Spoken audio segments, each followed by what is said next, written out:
tahun sampai atau tidak pada alamat yang harusnya ditujukan. Pemirsa, DPR menginisiasi revisi Undang-Undang Sistem Pendidikan Nasional atau Sisdiknas bersama dengan pemerintah. RUU ini masuk ke dalam program prioritas legislasi nasional atau Prolegnas tahun 2025. Ditargetkan selesai tahun ini, RUU Sisdiknas akan mengatur secara komprehensif sistem pendidikan, baik dari jenjang pendidikan dasar menengah, sistem pendidikan tinggi, madrasah, pesantren, bahkan hingga terkait dengan kesejahteraan tenaga pendidik. Apa saja tantangan dalam penyusunan RUU Sisdiknas ini? Kita bahas lengkapnya dalam Rumah Parlemen.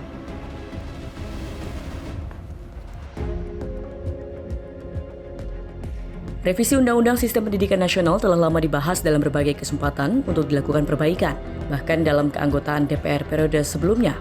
Oleh karena itu, DPR periode 2024-2029 menjadikannya program prioritas tahun 2025. Revisi diperlukan untuk menjawab tantangan peningkatan kualitas pendidikan di Indonesia. Tim jurnalis Rumah Parlemen mewawancarai anggota DPR Komisi 10 apa yang melatar belakangi pembahasan RUU Sisdiknas. Undang-undang itu hanya disusun atau dilakukan revisi kalau ada permasalahan. Kalau tidak ada permasalahan ya sebetulnya kita nggak perlu capek-capek ya membuat atau merevisi suatu undang-undang. Nah, Undang-Undang Sisdiknas ini adalah undang-undang yang sudah dibentuk 23 tahun yang lalu. Jadi nomor 20 tahun 2003. 22 tahun itu tentunya banyak sekali dinamika dan perubahan yang terjadi. Dan salah satunya juga yang tentunya kita ingin mengevaluasi sesudah ada undang-undang ini, kira-kira kondisi pendidikan kita seperti apa? Apakah sudah mampu menjawab terutamanya ya apa yang diinginkan presiden kita yang baru Pak Prabowo dengan wakil presiden Mas Gibran. Tentunya pendidikan itu atau SDM itu menjadi kunci di dalam asta-citanya. Salah satu contohnya adalah sudah era digitalisasi, bagaimana kita juga perlu memuat di dalam undang-undang ini terkait dengan pentingnya pemahaman mengenai digitalisasi pendidikan. Kemudian tentu saja berkaitan juga hal yang sedang marak dibicarakan, perlindungan terhadap para guru yang mendapatkan perlakuan-perlakuan yang dianggap itu sudah menjadi terganggunya proses kegiatan belajar mengajar. Karena kalau dulu orang bisa memberikan pemahaman kepada murid-muridnya dengan tegas, nah sekarang cenderung udahlah kita biarkan saja. Ini salah satunya karena mereka takut kemudian dibawa ke ranah hukum. Bagaimana soal distribusi gurunya terkait dengan daerah 3T-nya? Karena faktanya kita masih punya banyak problem pendidikan di daerah 3T. Maupun di daerah-daerah yang tidak masuk kategori 3T tetapi termarginalkan. Di situ ada proses perekrutan gurunya harus bagaimana? Siapa yang kemudian bisa mengajar di sana? Kemudian bagaimana supaya mereka bertahan untuk bisa mengajar di sana? Tidak lagi kemudian sudah ditempatkan di sana, kemudian karena tahu wilayahnya lalu mereka harus memilih keluar, tidak mau berada di sana. Itu kan berarti harus ada payung hukumnya. Pemerintah menyambut baik upaya DPR merevisi Undang-Undang Sisdiknas yang sekarang berlaku. Pemerintah menilai ada bagian peraturan yang harus diperbaiki agar mampu mengikuti tuntutan zaman. Mewakili pemerintah, Wakil Menteri Pendidikan Dasar dan Menengah Atif Latiful Hayat mengatakan perannya sebagai Ketua Tim Pembahasan RUU Sisdiknas. Ada beberapa norma ya di dalam Undang-Undang Pendidikan Nasional itu yang dibatalkan oleh Mahkamah Konstitusi. Sehingga ini perlu penyesuaian untuk memenuhi ya, amanat dari Mahkamah Konstitusi tersebut.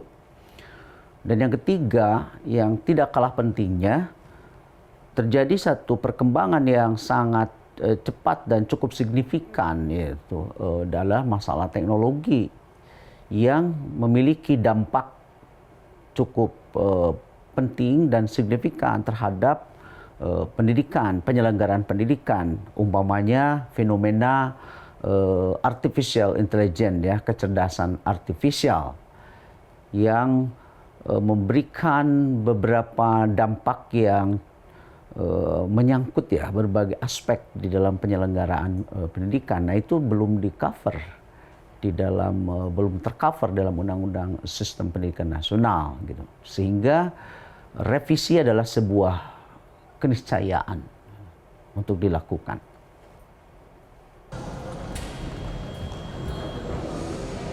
Sejumlah tahapan dilakukan agar RUU Sisdiknas menjadi undang-undang yang mengatur secara komprehensif. Berbagai unsur juga dilibatkan dalam penyusunan rancangan Undang-Undang Sisdiknas yang baru. Nah, relevansi terkait dengan segera harus dilakukannya revisi Undang-Undang Sisdiknas itu sudah sangat mendesak. Sebenarnya ini PR yang sudah cukup lama. Kami, Komisi 10 sebagai lembaga atau yang menginisiasi atau mempunyai hak inisiatif mengajukan undang-undang ini, maka Komisi 10 mengambil langkah untuk tahun pertama kami menjadi anggota Komisi 10 ini untuk segera diselesaikan. Karena kami meyakini ini prosesnya sangat panjang. Nah, tahapan-tahapan yang kami lakukan sebagaimana mengikuti di prosedur ya pembuatan perundang-undangan. Kan ini sebetulnya adalah inisiatif dari DPR. Nah, tapi kami sebagai yang memahami secara substansi ya, kami menyiapkan dan memberikan bahan-bahan ya substansi kepada DPR. Nah, tahapan yang kami lakukan yang pertama kami melakukan inventarisasi dan identifikasi ya, identifikasi isu-isu masalah-masalah yang harus diatur kembali di dalam Undang-Undang Sisdiknas begitu. Pemerintah daerah itu sangat signifikan sekali perannya. Kan boleh dikatakan yang punya sekolah itu kan pemerintah daerah. Jadi kalau ada sekolah rusak gitu dan sebenarnya kan pemerintah daerah. Kemudian guru juga.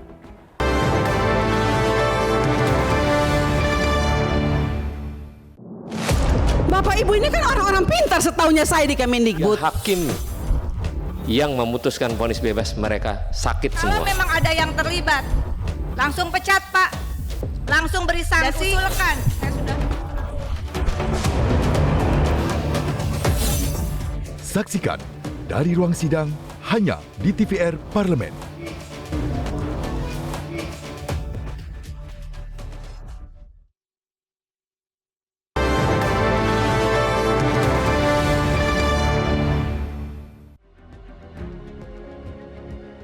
Proses yang panjang dan melelahkan dalam upaya pembahasan rancangan Undang-Undang Sisdiknas harus dilalui DPR dan pemerintah agar menghasilkan produk legislasi yang berkualitas, meminimalisir polemik serta kontroversi di masyarakat. Nah, yang utama juga adalah terkait dengan anggaran 20% anggaran pendidikan yang merupakan mandatory spending dari Undang-Undang Dasar Negara Republik Indonesia 1945. Karena sejauh ini masyarakat memahaminya 20% itu dikelola oleh Kementerian Pendidikan. Rata-rata menganggap bahwa demikian besar anggarannya. Mengapa masih banyak problematika? Sekolah-sekolah rusak sangat banyak. Nah, padahal anggaran 20% itu kan tersebar di seluruh kementerian lembaga, pendidikan dasar menengah maupun pendidikan tinggi, yang itu kemudian tidak hanya dikelola oleh Dikdasmen, oleh Diktisaintek maupun oleh Kemenak, tetapi ada begitu banyak lembaga yang mengelola pendidikan. Kan Pak Prabowo baru dalam Hari Pendidikan Nasional melaunching, wah jangan sampai dong ada sekolah nggak ada toiletnya yang atau cuma satu toiletnya atau atapnya rusak dan sebagainya. Ini gimana supaya ada percepatan? Nah, ini yang kami ingin undang-undang ini menjadi payung, tapi juga nanti lebih sistematis pembahasannya dan lebih komprehensif, juga sekaligus memperhatikan undang-undang lain yang kira-kira akan terkait dengan undang-undang ini.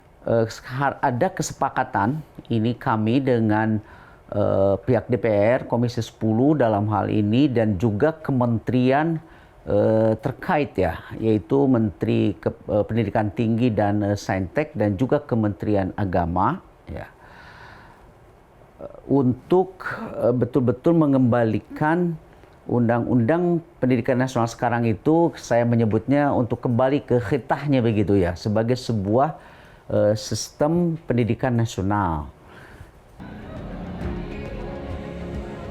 DPR bersama pemerintah berupaya mencapai tujuan pemerataan pendidikan yang berkualitas untuk masyarakat Indonesia, menyederhanakan sistem pendidikan, menghilangkan tumpang tindih aturan, sehingga sinkron dengan peraturan yang berlaku. Kalau sekarang berdiri sendiri-sendiri, ini yang kemudian terjadi tumpang tindih. Jadi harapannya ketika undang-undang ini menjadi satu, undang-undang pesantren, undang-undang Sisdiknas, di sana juga ada pendidikan keagamaan, kemudian undang-undang pendidikan tinggi, kemudian undang-undang guru dan dosen. Itu kalau kemudian jadi satu, justru bagaimana soal kesejahteraan, bagaimana soal perlindungan, bagaimana soal hak dan kewajiban, itu justru akan menjadi sama atau menjadi satu yang tidak mungkin tumpang tindih. Memperjelas kembali tujuan dari pendidikan itu apa. Yang jelas bukan hanya memberikan pengetahuan, tapi juga tadi ya pendidikan karakter dan juga mungkin hal-hal lain yang kita tuntut untuk SDM unggul masa depan tuh apa. Jadi mungkin perlu kita koreksi di situ kan. Walaupun tentu kita harus tetap mengacu kepada undang-undang dasar, karena kalau nanti kita bertentangan dengan undang-undang dasar ya bisa juga di judicial review nih.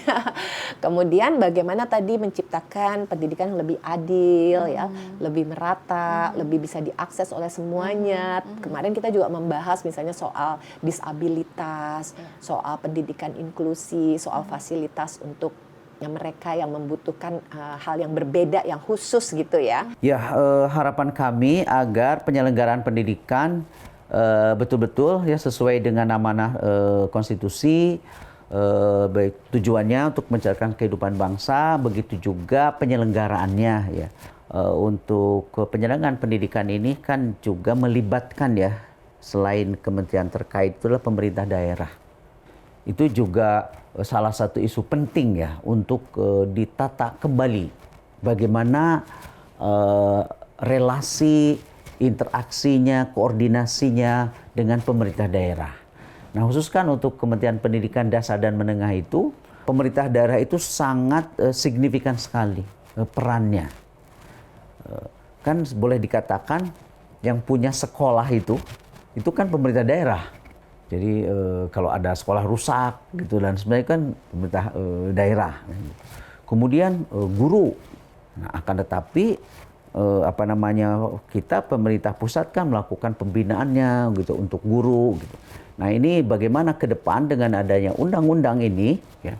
Itu bagian peran ya antara pemerintah pusat dan pemerintah daerah itu berjalan secara efektif, proporsional, tidak tumpang tindih begitu dan saling menguatkan.